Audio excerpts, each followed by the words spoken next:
Las diferencias son aún más acusadas cuando se llega al tema de reconocer el derecho que tiene cada ser humano de elegir libremente su religión. En el tema de la anticoncepción y el matrimonio de los sacerdotes están divididos hasta tal punto que el Papa prudentemente decide eliminar estos temas de la agenda. Jean Guiton, el primer seglar en hablar durante el concilio, utiliza una analogía inesperada para resumir sus 3 años de trabajo. Con frecuencia comparo el concilio con un Boeing.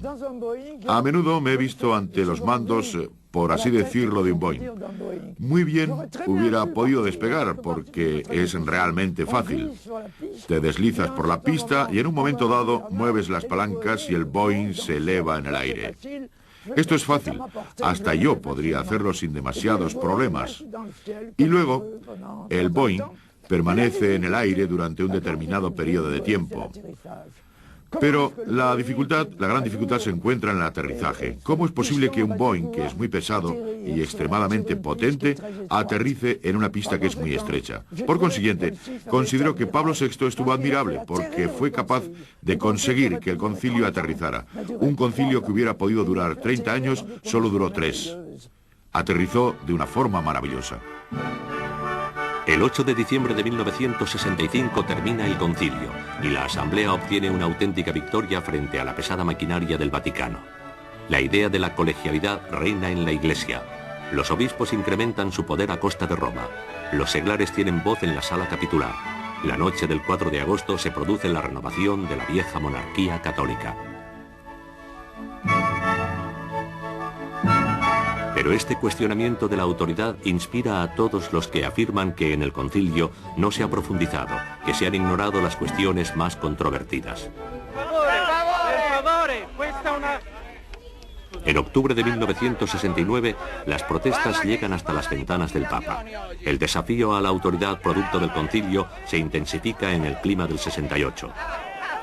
Los jóvenes sacerdotes exigen la abolición, según sus propios términos, de un sistema que es alienante para los clérigos, ante el furor de los católicos tradicionales. ¡Una burra al popolo romano! ¡Comunisti! ¡Viva el Papa! ¡Viva el Papa! ¡Viva el Papa! ¡Basta de burla al popolo romano! Estos clérigos indisciplinados reunidos en Roma quieren ser escuchados desde los márgenes del primer sínodo de obispos establecido por el concilio. Estos sacerdotes, procedentes de toda Europa, declaran: la destrucción del clero es la condición esencial para la libertad del hombre, tanto si es cristiano como si no. Exigen acceso al derecho a trabajar, a la libertad política y a la libertad sexual. Y además denuncian el conservadurismo de la Iglesia, demasiado alejada de las batallas sociales y políticas. Nous sommes d'une Église qui croit être en règle en dénonçant les petits péchés, tout en gardant le silence sur les péchés tellement monstrueux qu'ils scandalisent les peuples. Silence sur l'avènement des fascismes. Silence sur l'économie basée sur le seul profit. Silence sur le racisme qui humilie les hommes.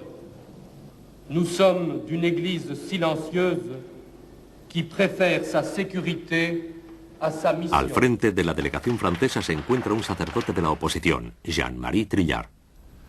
En 1968 éramos muy pocos los sacerdotes que nos decíamos a nosotros mismos: apoya a la juventud, apoya a la gente que se cuestiona a sí misma, participa en las manifestaciones del 68, es algo bueno. Pero tal vez tendríamos que empezar haciendo una limpieza en la Iglesia. Si queremos predicar el Evangelio de la libertad, tenemos que ser hombres libres. Alors moi, ce qui m'a frappé surtout en arrivant ici, la première fois, j'étais jamais venu à Rome, c'est que j'ai eu vraiment le sentiment que une fois qu'on avait pénétré dans l'enceinte de cette cité du Vatican, vivait dans un autre monde et où la puissance des bâtiments, le poids des pierres donnait une assurance qu'on ne pouvait plus avoir ailleurs. J'ai un peu l'impression qu'ici, à certains moments, on vit dans un système où les pierres pensent pour vous, les pierres vous inspirent la puissance, la sécurité, la certitude. Una certeza que los sacerdotes que protestaban no dudaron en comparar con la opresión del sistema burocrático comunista y exigieron nada menos que la desestalinización de la Iglesia. Con frecuencia se establecía una analogía entre el comportamiento de los burócratas del Partido Comunista y el comportamiento de los burócratas de la Iglesia. Y a su manera obligaban a la gente a caminar con el meñique pegado no a la costura de los pantalones, sino a la costura de una sotana. En 1970 Pablo VI anuncia su decisión sobre el matrimonio de los sacerdotes. Es un no definitivo ante la tremenda decepción de muchos sacerdotes que esperaban que el concilio introdujera alguna reforma, como Robert Baudouin, por ejemplo. Robert Baudouin era sacerdote en Tilleul, un pequeño pueblo de Normandía. Estaba enamorado de su criada que le correspondía, y bien todo el mundo lo sabía. El arzobispo lo consideraba intolerable, mientras que la gente aceptaba plenamente a Robert Baudouin porque creían que era un sacerdote que estaba a su servicio. Cuando fuimos a verle, solo le quedaban unos días en la parroquia y muy pronto iba a encontrarse en la calle. Sin hogar, sin seguridad social, sin pensión, sin la posibilidad de iniciar otra carrera. Tenía 60 años. Es un desprecio al hombre que coloquemos los principios antes que al ser humano. Es inaceptable.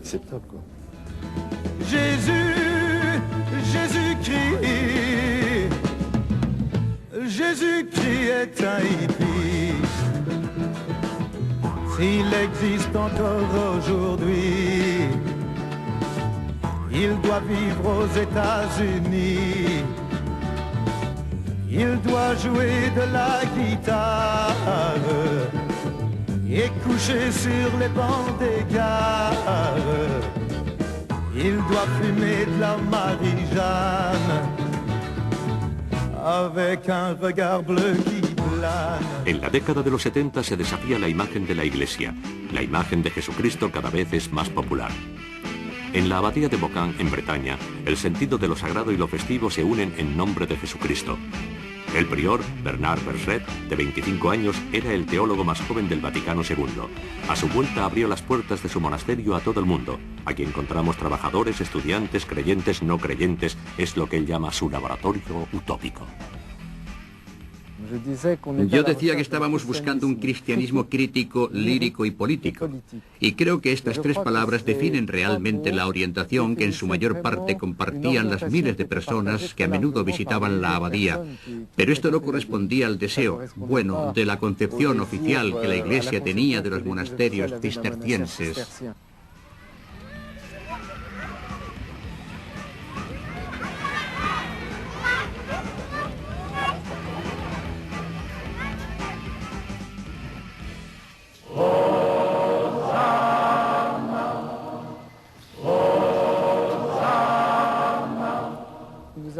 Celebrábamos algunas fiestas litúrgicas que adquirieron una considerable importancia, durante las cuales llamábamos a dramaturgos, coreógrafos e intérpretes de la música contemporánea, debido a que considerábamos que el aspecto lírico era importante para nosotros.